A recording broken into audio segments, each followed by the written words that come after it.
comes the birthday lady. You're not working today, are you? Oh, no, not tomorrow. We'll catch up.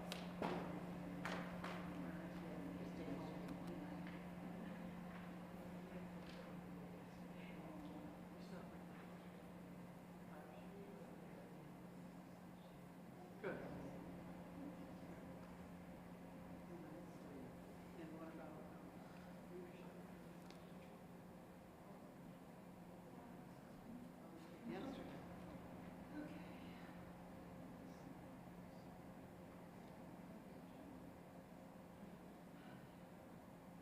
We'll think of something. Yes, thank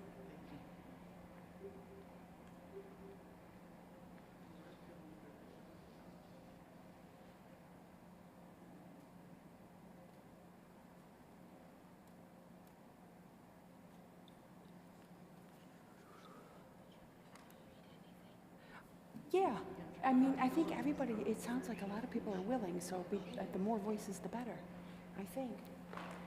Oh, you know what?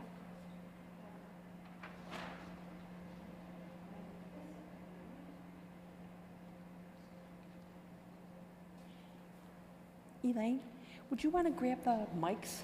So if people don't want to come up, they could. All right. Come on, you.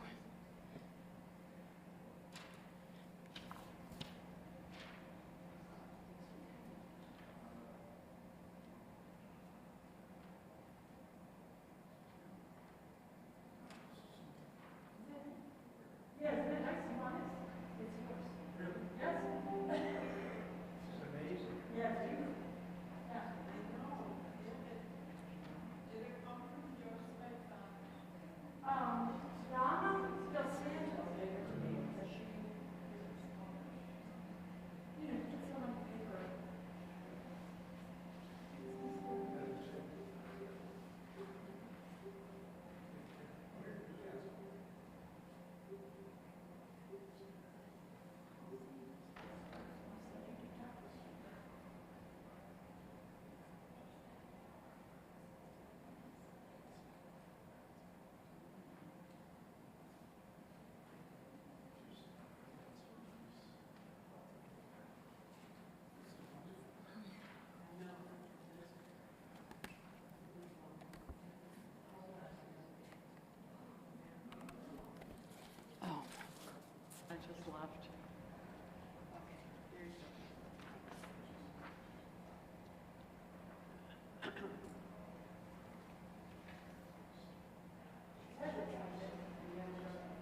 go. Yep.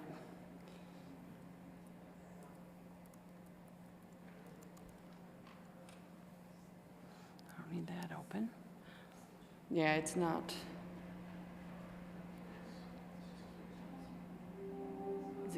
And then it goes to this sunset thing, right? Yeah. Let me see.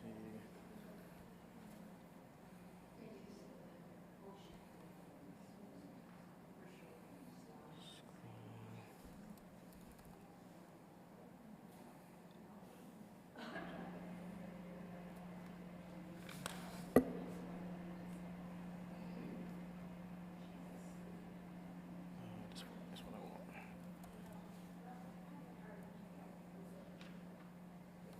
Display setting.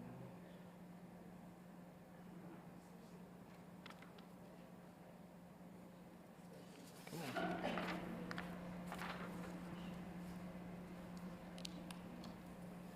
You know what? I think I'll just play it with the, and I can bend this down and people can hear it, they won't see it. Sure. All right. Thank you, though. Thanks for trying. So many of us share this set, and then the settings get changed, and then it's hard to get back to where it was, I think. Okay. Minimize. Okay. So, happy Martin Luther King Day. And I know for a lot of us, it's a day to listen to the I Have a Dream speech.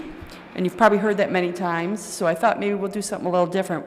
In this world at this time, it seemed to me that thinking about the beloved community and Dr. King's imagining of what that would be might be really a balm for the soul.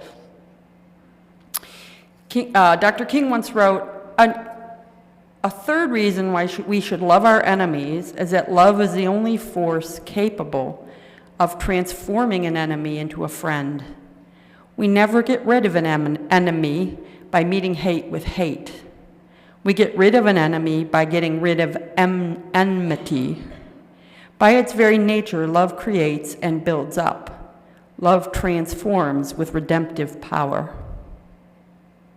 And so that's where, I don't know about you, but that's where we're working now, I think. There's so much meeting hate with hate, meeting discord with discord, and raised fists and chants and so forth. And all of that's maybe necessary, but Dr. King spoke about something quite different. It's very hard work, and yet at this moment, it might be the only work. So, based on all he had been through by the point at which he got to Beloved Community, he dreamt of a different kind of society, the whole society. And in this, he was influenced by the Buddhist monk Thich Nhat Hanh, who he formed a really close relationship with, kind of distant by letters. But that was a thing that Thich Nhat Hanh was working on as well. And of course, the original Mahatma Gandhi. So this concept of sort of a soul force or a loving connection. And in fact, right before he was killed, Martin Luther King Jr. asked several of his friends, including Thich Nhat Hanh, to continue his life's work of building what he called the Beloved Community. So that's what, and I don't know how the relationship, I think they fed in each other. I think they bounced off each other. And so Thich Nhat Hanh created the Plum Village and a series of small communities that reflected the values of the Beloved Community. It's not an abstraction. It wasn't an abstraction for these people, and it doesn't have to be an abstraction. When I was reading about what Thich Nhat Hanh said about it, it's a loose-knit global community composed of a multitude of smaller local communities committed to practicing peace, nonviolence, freedom, love, and justice. So these communities, emerging from Dr. King's activism and Han's engaged Buddhism, also committed to social change. So it's not just a peaceful commune where we live in, in community and in all these beautiful intangibles, but that we commit to being a force for social change. So I was going to play a little piece of a speech in which he mentions the beloved community. I can still play it, but we won't see it. I will say, you're not missing a whole lot. It was just a series of still pictures of Dr. King, and you can imagine him as I play it in your own mind.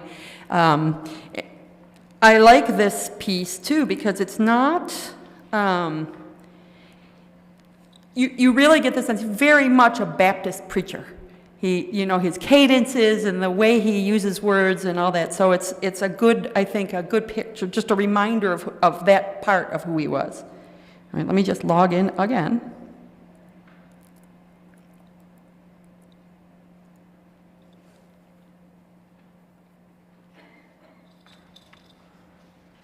And you'll tell me about the volume. I'm just going to put this down closer and see what happens. Nonviolence is the creation of the beloved community. The aftermath of nonviolence is redemption. The aftermath of nonviolence is reconciliation. The aftermath of violence are every citizen.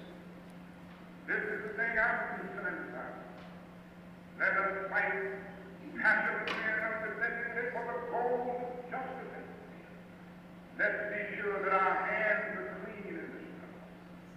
Let us never fight with falsehood, violence, and hated matters, but always fight with love, so that when the day comes and the walls of segregation is completely crumbling among us, we will be able to live with people as their brothers. Oh, my friends, our aim must be not to defeat Mr. Ingram, not to defeat Mr. Sheldon, Mr. Gale, and Mr. Park. I just want to pause there and say I had to look those people up. They're white supremacists that he was struggling with in the community. Must be to defeat the evil that's in them. But our aim must be to win the friendship of Mr. Gale and Mr. Sheldon and Mr. Inglehart. We must come to the point of seeing that our ultimate aim is to live with all men as brothers and sisters under God, and not be their enemies or anything that goes with that type of relationship. Coming to the conclusion now. Gonna remind us that freedom never comes on a silver platter. It's never easy.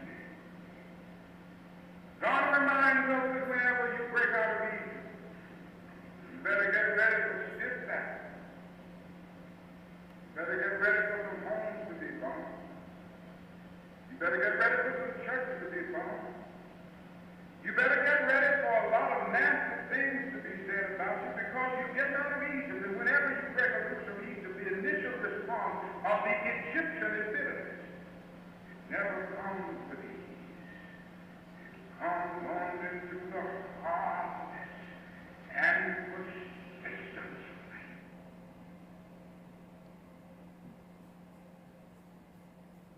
Okay. Now it's lagging. I guess this isn't going to be my tech day.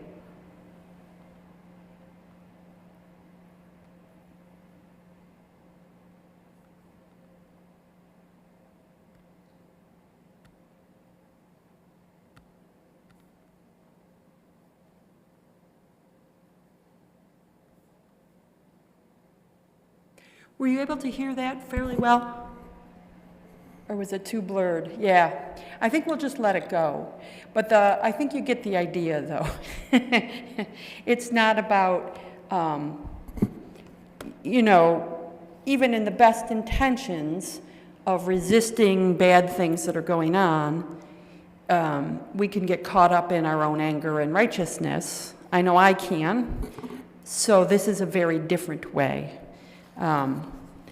And based on his own Christian faith, engaged Buddhism, and so forth. So I thought there was an article by this Reverend Anthony Hunt, in which he sort of broke down and laid out the 10 elements of what is a beloved community. And I think, maybe we can all, like, you can imagine what that would be for yourself. What are the elements of that? Freedom, peace, so forth.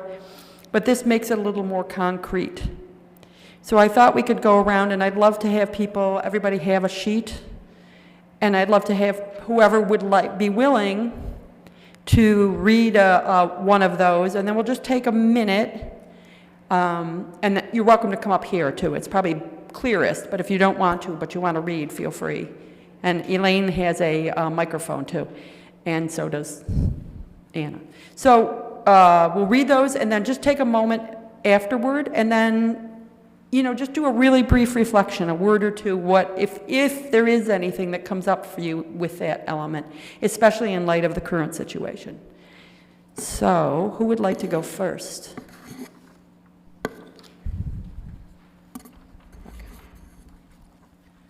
The beloved community is rooted in the biblical notion of agape love. God's unconditional love is the ultimate goal for the world, creation. According to Martin Luther King Jr., it is the love of God operating in the human heart and seeks to preserve and create community.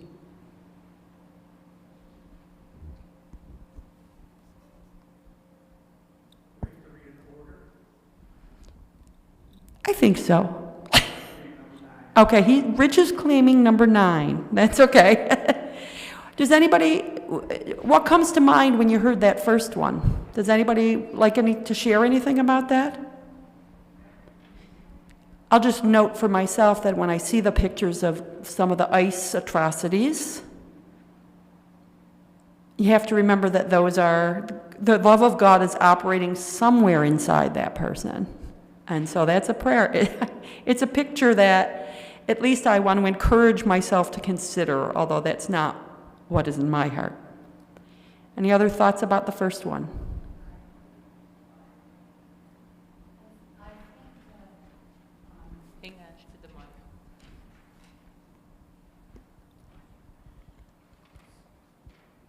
I love that,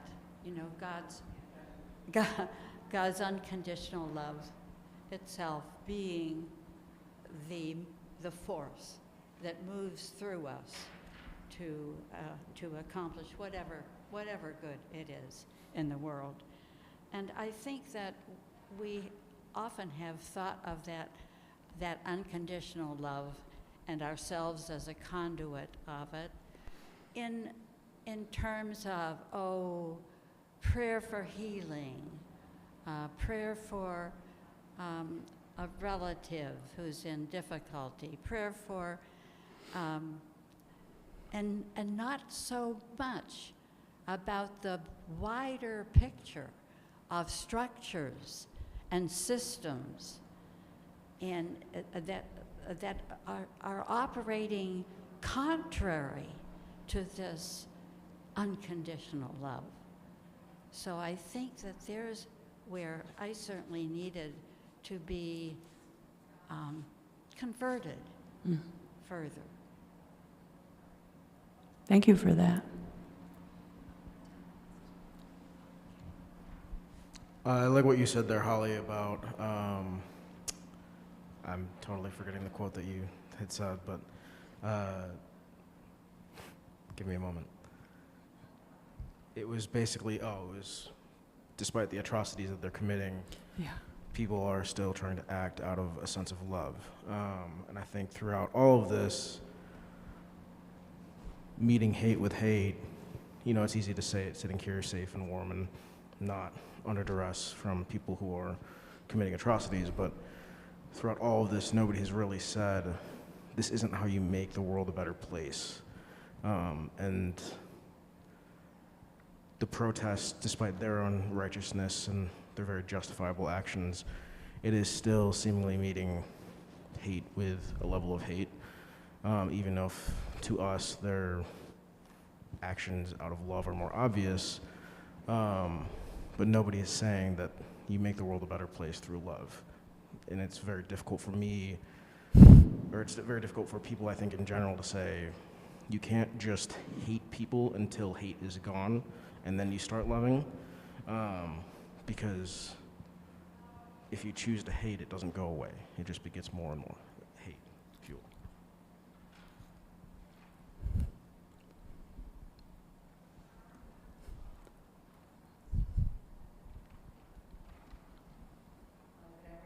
Yes, please. In the beloved community, power is always to be expressed within the context of love. According to King, power without love is reckless and abusive, and love without power is sentimental and anemic. Power at its best is love implementing the demands of justice, and justice at its best is power correcting everything that stands against love.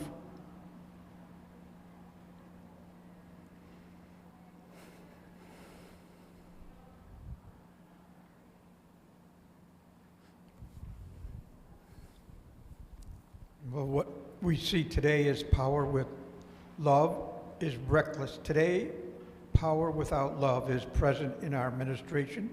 It's abusive, and love without power is sentimental. So what we see in our administration is power without love. And somehow we must counteract that with power with love.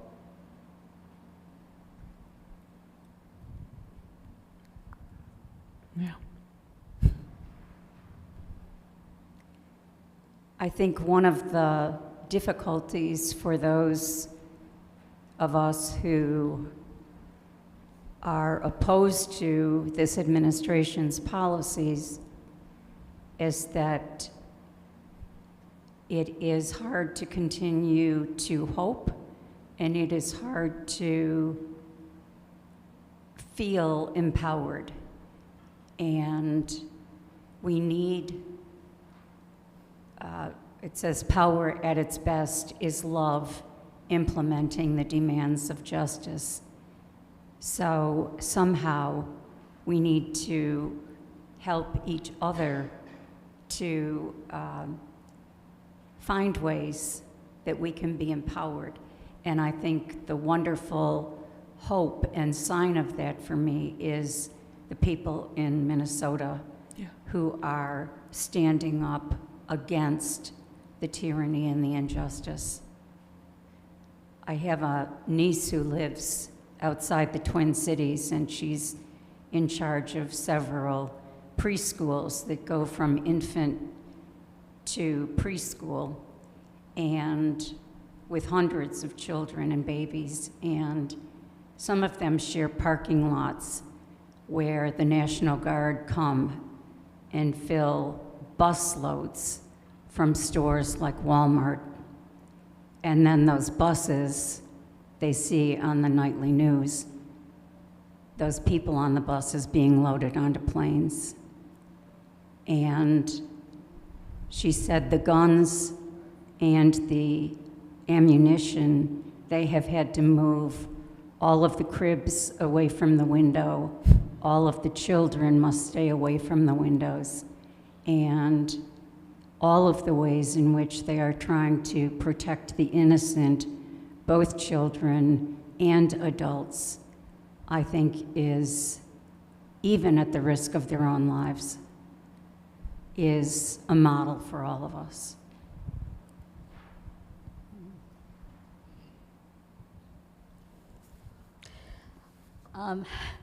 I don't have anything that profound. I think what I was focusing on is that each of us at least has personal power. And when we put that personal power to use in terms of justice or of reaching out to our neighbor or however we choose to do that, then we are standing, and the more we not only do it, but we see others who do it, I think that is empowering us. We may not be able to stand against superpowers, but it's the example that we see in our neighbors and people who are willing to stand that continue to give us strength and help us to stand together.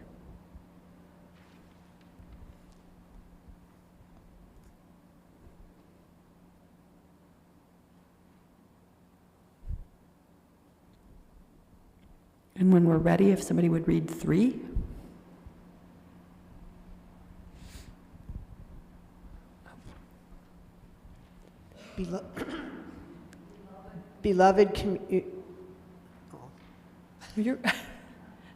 Beloved community recognizes and honors the image of God in every human being. It understands everybody as somebody and offers radical hospitality to everyone as a part of an inclusive family, the World House. It exhibits true respect and validation of others.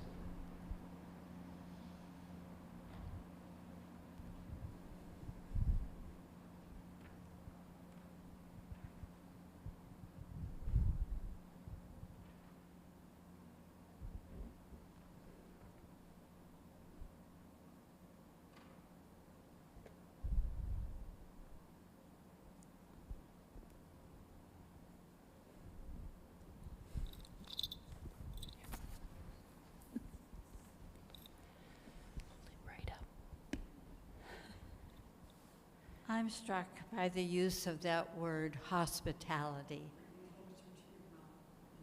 Okay. I love that aspect of radical hospitality, because I think of that as a signature virtue of the Sisters of Charity, exhibited here as they've welcomed people into their house, we Lilybrook people, into their house. And I'm very conscious of that being done for us. But I'm also conscious of how little we, as even a church community sometimes, reach out to people who think differently, who dress differently, who worship differently. And I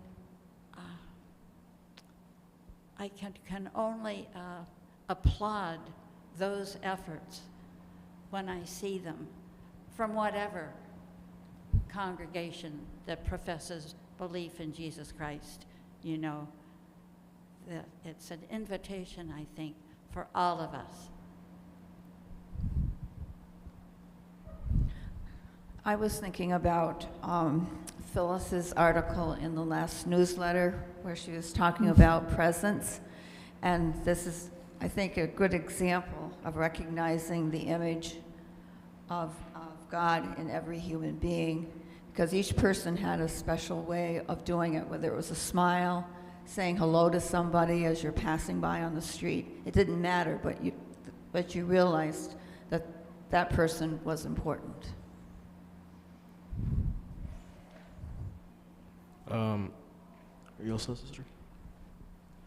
I think of the male loneliness epidemic currently, and a lot of what's going on in Minneapolis and everywhere with ICE. It reminds me that part of this represents, and I'm not meaning to be critical of people, but it represents a failure of society to provide community for people, and the community that these ICE officers and other hateful people found was a community of hate, and that's where they found people who they could relate to and feel some semblance, even if it's a false semblance, of community and sense of belonging.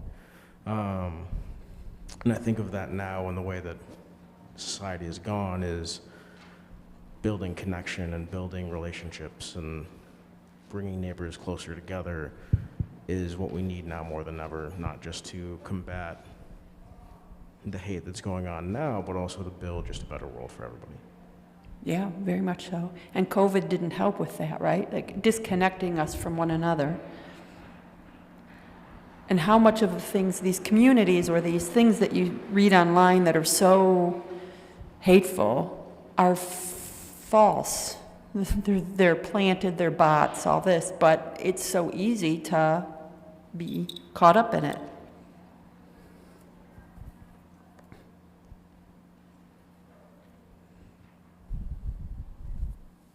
I can read number 4. Thank you. Beloved community seeks peace with justice. Beloved community righteously opposes oppression and injustice and takes direct action against racism, poverty, and violence. Peace must always be connected with justice. King stated that true peace is not merely the absence of tension. True peace is the presence of justice.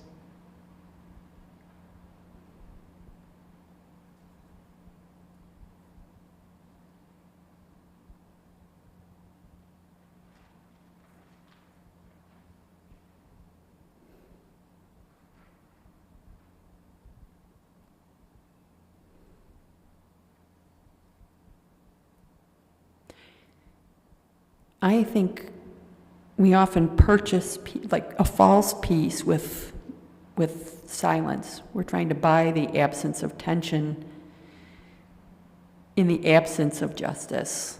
So it's very easy to say, well, I won't make waves. I'll just let it go and feel like that's virtuous, and sometimes it is. I have an uncle in mind. But also, is that true peace? It's a question.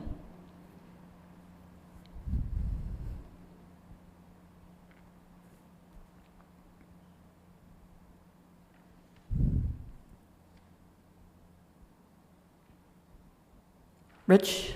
I'll just say, I'm not at peace, and I won't be until because I feel every human being suffering who is suffering in this world of ours, and the injustice occurring, and that leaves me without peace. Yeah, I think you get a lot of heads nodding for that one. Yeah.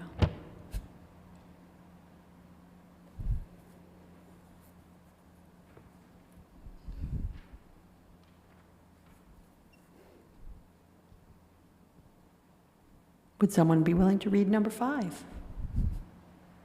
Phyllis? Thank you. Let's see if I can pronounce this word. Beloved community affirms the efficacy of soul force. King believed in the Gandhian principle of satyagraha. I don't know how to put the satyagraha, which syllable is accented, as the most effective way to enact real change in human hearts and society. King stated, we must rise to the majestic heights of meeting physical force with soul force.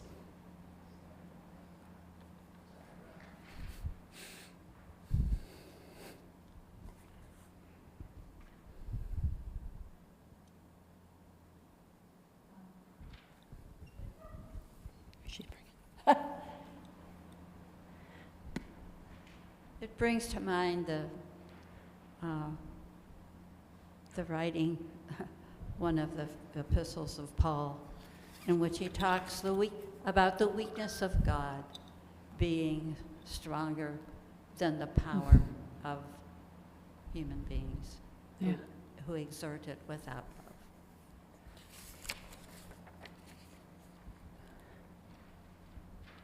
Made me think of Michelle Obama, take the high road. Yeah. No, don't do what they're doing. Don't take revenge. Find another path to the force of peace. I love that in the one before is a true peace is the presence of justice, that everybody has to be working toward erasing racism, poverty, and violence. We all have to do it together. If we're not doing it together, there'll only be continued tension and agony and not really forming a beloved community. So somehow we must rise to the majestic heights of meeting physical force with soul force, and certainly that's what they're doing in Wisconsin right now.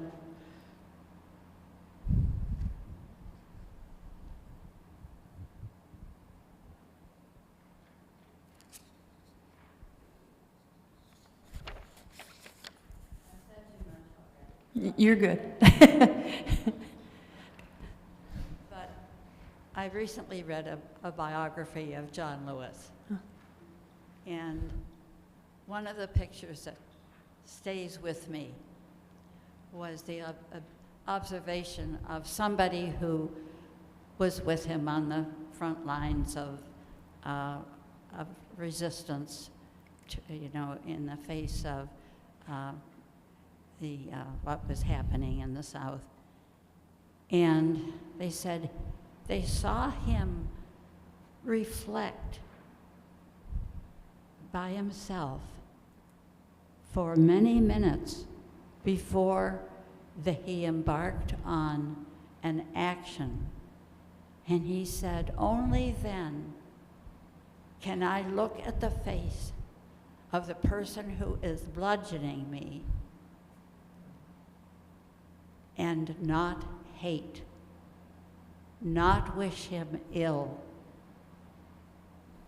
Look him straight in the eye and decide to love him. And that's unconditional love. All this brings me back to one. The ultimate goal for the world being the expression of God's unconditional love, which would require that.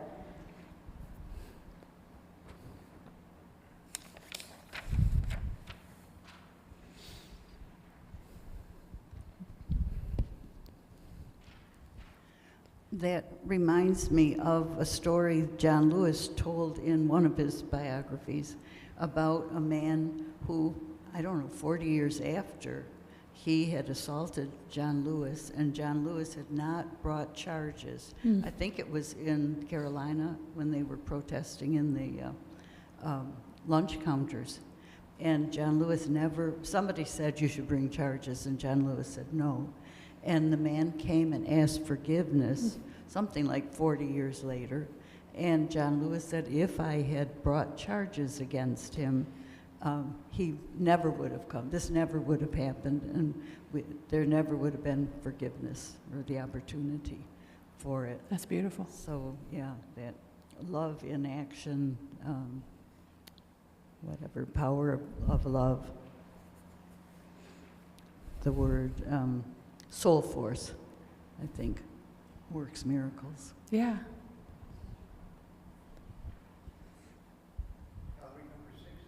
Go ahead. Can somebody, yeah. And I'll preface this with saying thank you, Sisters of St. Joseph, because you are walking the walk. And I thank you. In our beloved community, faith and action are interrelated. Theology and ethics are inextricably connected. Theology, what we believe and comprehend about God, cannot be separated from ethics.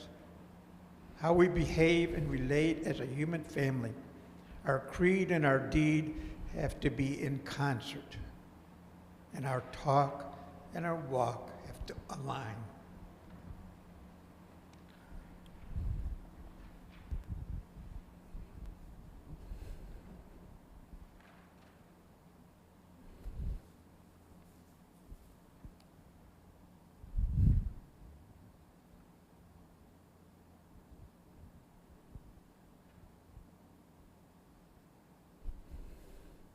That's not easy, eh? Yeah, yeah. But that's the work of the lifetime.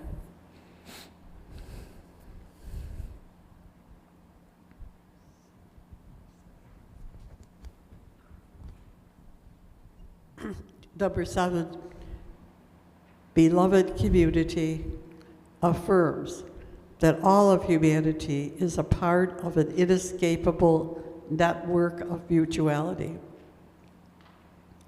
King stated that all life is interrelated. One of his fundamental beliefs was in the kinship of all persons.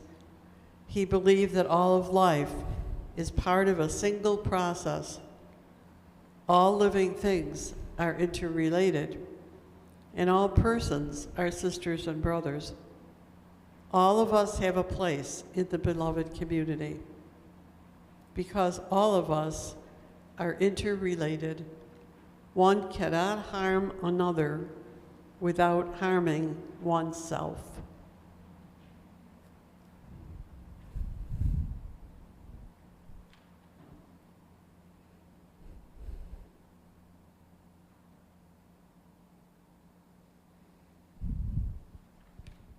Any thoughts? What Jesus said, he said, whatever you do to the least of my brethren, you do unto me. Yeah. And I would invite the corollary, which is harder for me, whatever you do to the powerful, you do to me. So if you're yelling and spitting and hating, maybe those are the least brothers in a different way. Is there a call to be more like John Lewis, who was more like Jesus? Yeah.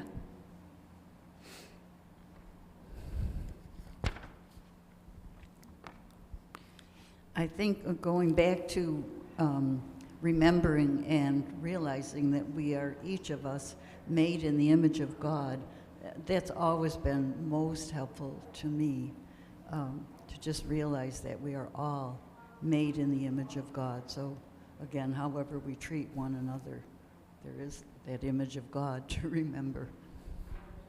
Yeah.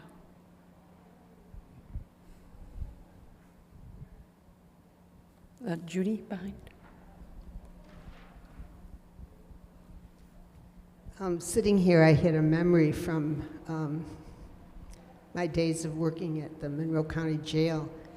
And I don't know where it came from, but all of a sudden I remembered one day sitting and talking with this gentleman, and he asked me, he said, would you talk to my cellmate? He just came in here, and I said, sure. So he came in, and in the course of this conversation, he told me that he had murdered someone.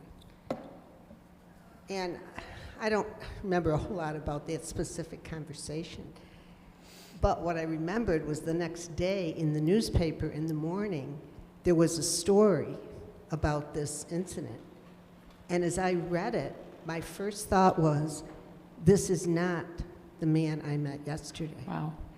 But it was.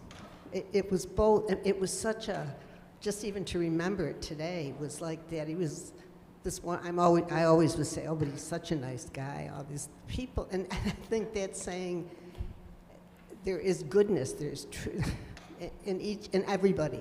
And that was such a, I don't know, it was a visual, it was just one of those moments of being invited to into somebody's life and hearing what had happened and hearing this person say it, and then the next day having that strong reaction to, this isn't who I met.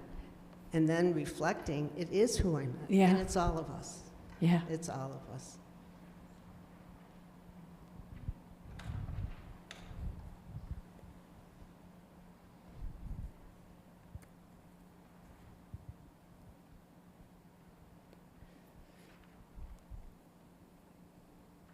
Number 8. Alicia? Oh.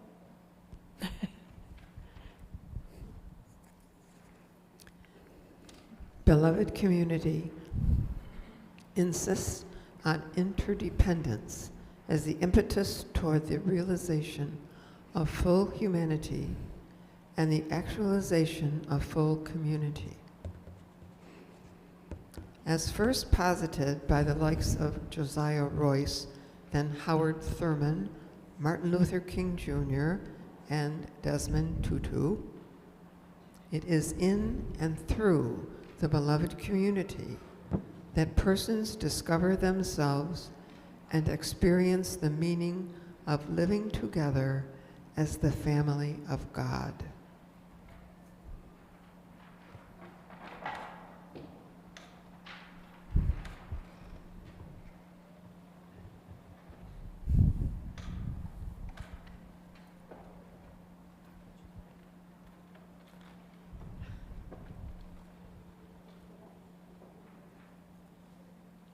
I'm guessing most of us have had the experience of learning about yourself, coming into yourself through the community you're in, through something somebody says or does for you, or somebody loves you through something that's not very pretty.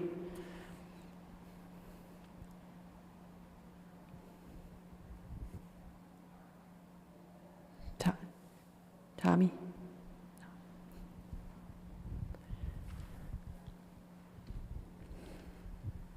It reminds me of something that Martha had said to me actually about just the nature of self-care in the world and as part of my internship. And it was that we don't really live in a society that's built around allowing us to care for ourselves. The priority is always productivity and sacrificing ourselves and hard work. And that is very hard to manage community when it's not placed as the priority in our world. So it becomes our responsibility to shift that priority.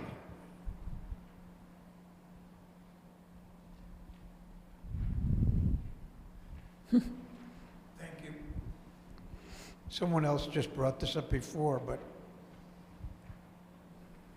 I believe the Catholic community needs to experience the meaning of living together with all those who believe in God. We need to extend outside and be inclusive, not exclusive. And I really believe we need to work at that as a church.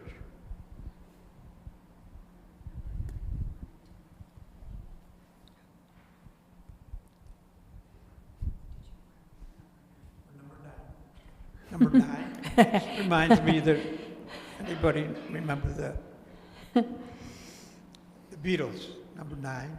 That's right. Beloved community depends on the collaborative effort of cross-sections of people with the common interests for a just society. The sentiments of King's friend, Rabbi Abraham Joshua Heschel, resonate. Morally speaking, there is no limit to the concern one must feel for the suffering of human beings. Indifference to evil is worse than evil itself. And in a free society, some are guilty, but all are responsible. Tough words. Mm-hmm. South African Archbishop Desmond Tutu stated, "If you are neutral in situations of injustice, you have chosen the side of the oppressor." Similarly, German theologian Dietrich Bonhoeffer intimated that for all of us, not to speak is to speak, and not to act is to act.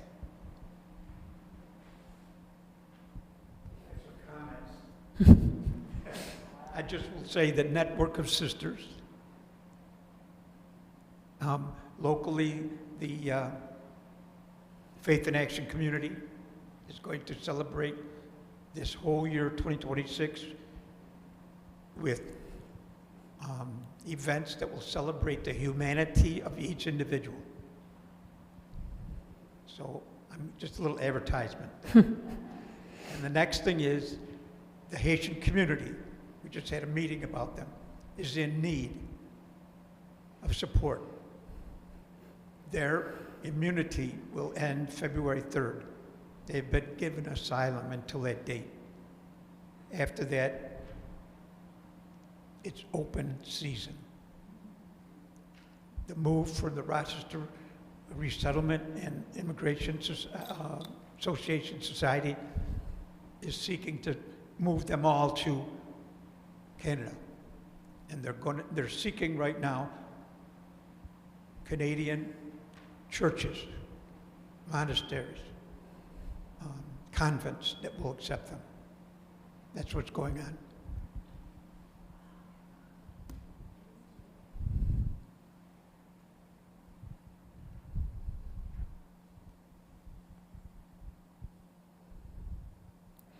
You know, on a less, in a more ordinary way, I've been listening to a podcast. It's called Dirtbag Diaries. It's not what it sounds like. It's about hardcore hikers and kayakers and so forth. And the one I was listening to this morning is about a guy, he was trying to canoe down the Mississippi River, the whole length. And, you know, there's no spirituality in this, but there is a thing called a river angel. There are all these people along the Mississippi where if you're boating and you're trying to kayak through or whatever, they have, you know, an outdoor shower for you, a meal for you, a phone charger for you.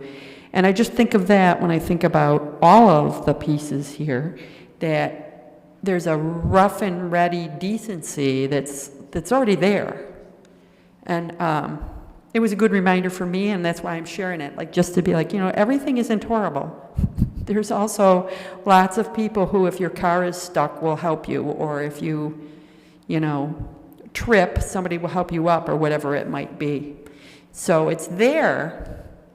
It's just a matter maybe of tuning ourselves to see it, and before taking action. Rich has some good actions, but let's be like John Lewis and go take that quiet time and that time to check our own hearts. Is it love? Is it love? Who would like to read 10? Unless there's more 9 comments. Any other thoughts? Barb? Did you want to? Okay. I'd say the one word that stands out for me that I don't think we use enough in understanding all of this in the way in which we relate with each other is interdependence. We talk more about dependence, dependent people, and independent people, but we don't talk an awful lot about interdependence and how we can be with one another, respecting one another, using one another's talents or that which is aiding us to be the best persons we can be. And I guess that's what's going to stay with me today. And number 10, beloved community seeks to build increasing levels of trust among people across differences. It works to overcome the fear of difference and fear of others through authentic human engagement and a striving toward community building and peacemaking.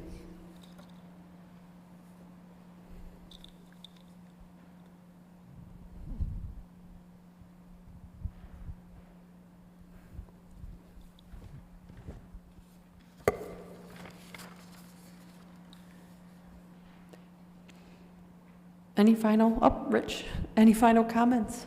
I just want to share my experiences with 2 things that brought me to work for justice. And that is, I worked with Rochester Rehab Association in the 70s, and I worked with Singer Graflex had a program working with those who are mentally and physically disabled. And I had a fear for those who are disabled. And I overcame that because I worked with them and I listened to them and I found love with them. And the second thing that happened to me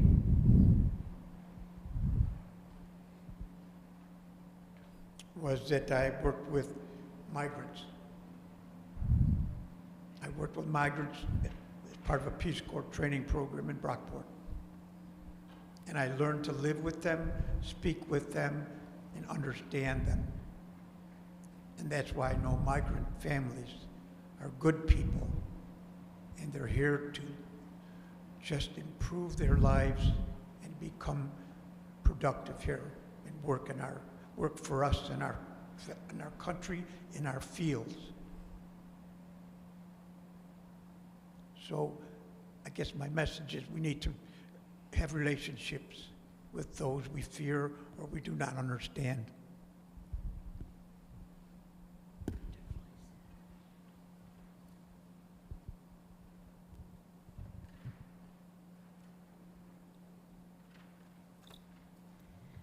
When a couple of us went to LCWR this summer, Mary Lou and I, they had a presentation by somebody from the King Center. And if any of you are interested in pursuing more about the beloved community or nonviolence, they have a program called Nonviolence 365. And if you Google the King Center and work the top lines, you can eventually get to Nonviolence 365. And it costs a chunk of change to sign up, but then you're into this program that teaches about nonviolence, and today the whole topic was on the beloved community. And so I did not knowing this was exactly the theme here, but they spoke about those three evils that go against the beloved community: the militarism, the poverty, and the racism, and all of the things that could be associated with militarism, all of the things associated with poverty, all of the things associated with racism. And it's, you know, it has people like Bernice King speaking and people of other traditions speaking, but it's well worthwhile for giving an overview of the whole idea of nonviolence and the various aspects of it. So it's the King Center, Nonviolence 365. There's also other things that are freebies on that site, but you can go to it and find probably some resources to explore further. Thanks for that. That's great. Final comments? I have one more last word from MLK, but I want to make sure everybody who wanted to share had a chance to share.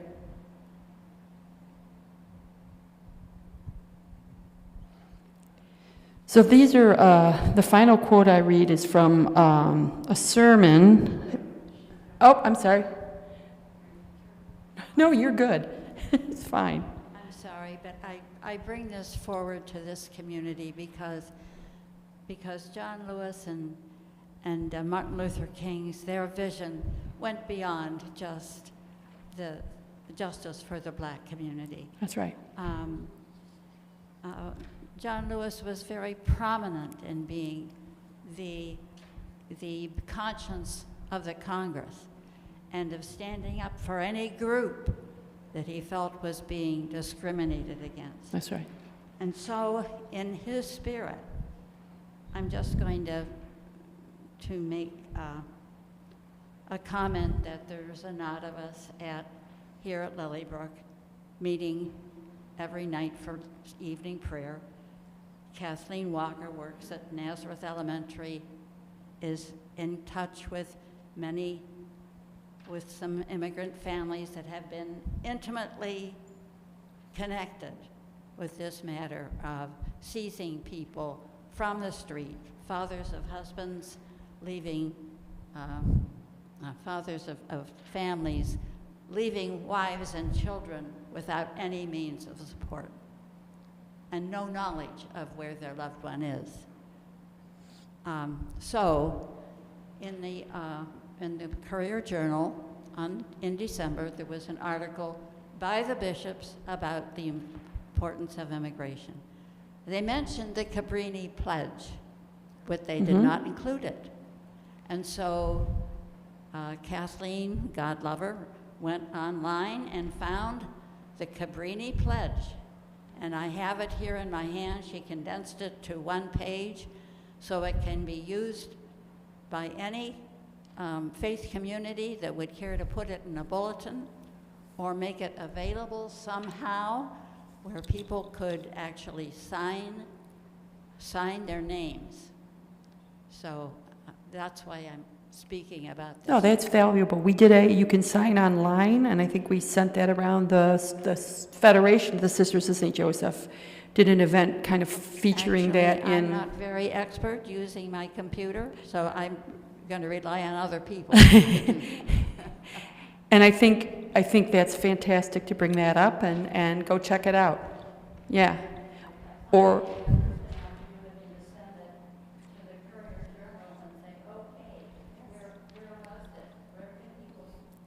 Yeah, that would be fantastic. Yeah. And if you send me, I can send the link around if people want to, yeah. Yeah, that would be fantastic. Thank you. So this is from King's sermon. He gave this sermon at a Unitarian Church of Germantown. It's called 3 Dimensions of a Complete Life, and this is just a tiny snippet, but these are the final words I wanted to share. Go out this morning, love yourself, and that means rational and healthy self-interest. You are commanded to do that. That's the length of life. Then follow that. Love your neighbor as you love yourself. You were commanded to do that. That's the breadth of life. And I'm going to take my seat now by letting you know that there's a first and even greater commandment. Love the Lord thy God with all thy heart, with all thy soul, with all thy strength. I think the psychologist would just say with all thy personality. And when you do that, you've got the breadth, the height of the life. Amen, Dr. King. Thank you so much for your sharing and for coming.